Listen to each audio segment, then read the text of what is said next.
We were looking for our first multifamily, and we had set the plan like we're not going to rent an expensive apartment, nor are we going to purchase like we wanted a value add property. We weren't going to buy anything turnkey.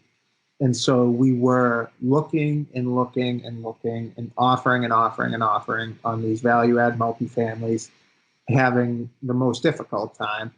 And at one point we were out looking and we were just kind of walking one of the neighborhoods, stumbled into a brand new 1-bed, 1-bath condo.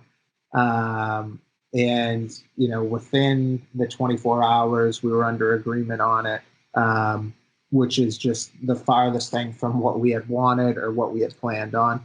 So we got under agreement on that. And then we basically, we didn't understand why at the time. Like we were just like, we don't know what drew us to this condo. The fact that it was in an up and coming neighborhood definitely was. So we were like, we have appreciation on our side. That was kind of what we kept saying. Yeah. Aside from the fact that it was brand new and shiny, and we were like, we get to live here. But we get to now. Yeah. So we got under agreement on that, and we lived there for about 6 months. Mm-hmm. And the building we were in was basically it was a 6-unit building, 3 units on one side and 2 on the other, but it was joined 3-story. Yeah, 3-story. So our side was 3 condos and the other side was a multifamily. So Sam had become really good friends with one of the neighbors who was the tenant of the building. And one day she was like, oh, so sad. Like I'm going to be moving. The landlord, my landlord has to sell. They're moving to California. And Sam was like, oh, like, I'm sorry to hear that, but could you put us in touch with your landlord? So that was, I guess, the start of it. And Nick was, funny enough, on a business trip and gone. So I was just sitting here and I'm like, we just bought this condo 6 months prior. Like, can we even do this? But she put me in touch with her landlord. I started negotiating via text with him. Nick came home from his business trip and we went, and actually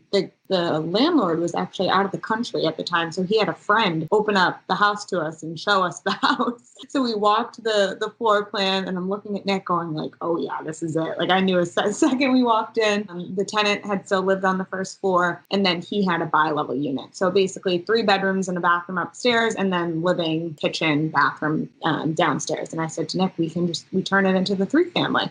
We have, 3 condos on the other side. We can definitely do it. He's like, you're crazy. It's so small up here. I was like, we can definitely make this work. So then we basically went back and forth with negotiations. And then we were leaving the country on a planned trip to Italy. So we left for Italy. We started emailing back and forth and we did a couple counter offers, and we ended at $620 for the property, or $640? $630. Yeah. $630. I was close. We ended at $630 purchase price, and he accepted our offer. But 2 days prior, Nick proposed in Italy.